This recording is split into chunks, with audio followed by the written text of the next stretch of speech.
give me what we're trying to do. Luke. Determine the relationship between gravitational energy and height. Correct. Determine the relationship between gravitational interaction energy and height.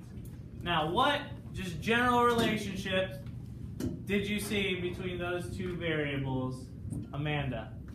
They were directly proportional. Good. The gravitational energy is directly proportional to height. Does anyone disagree with Amanda? Okay, so now we need to look a little closer at that variable, or well, that relationship. So, what have we looked at before on our graphs or different parts of our data? What have we looked at to develop a relationship or to see what kind of relationship there actually is? What parts of the graph, what things have we looked at? Ryan? The slope. What else did we look at with the spring interaction energy lab, the first lab we did? The area under the graph. Correct, the area under the graph. So let's start with the slope. What are the units on my slope? Katie Spears. What?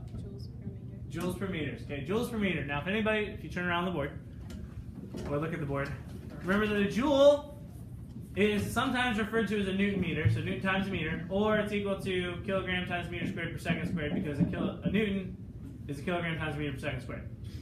Now, looking at your units as a joule per meter, what are you left with as the unit of your slope? If we were going to write that in, like, shorten that up, what are we left with? Joules per meter, what are we left with then? What? A Newton, which is a unit for what? What do we measure in newtons? Charmaine? No, energy is joules. What do I measure in newtons? Force. Measure force. So the slope has something to do with force, or a force. Now, what I want you to look at is the total mass versus the value of the slopes. What are some things you notice, MJ and Luke and Alex, can you slide that way a little bit? What are some things you notice about those values? Kind of as a group, but also just comparing one mass to the value of its slope. What do you notice? Aaron, what's something you notice? They were almost identical. Okay, they're almost identical in what terms? If you move the About 10 times as big. So what were you going to say though, Aaron? If you move what? if you move the decimal over. Okay, if you move the decimal over, or Austin, what'd you say? I said that the value of the slope's about 10 times as big as the mass. Okay, about 10 times as big as the mass, or maybe more close to 9.8 times as big as the mass. Whoa, look at that. So the value of your slope and what your slope represents is the force of gravity.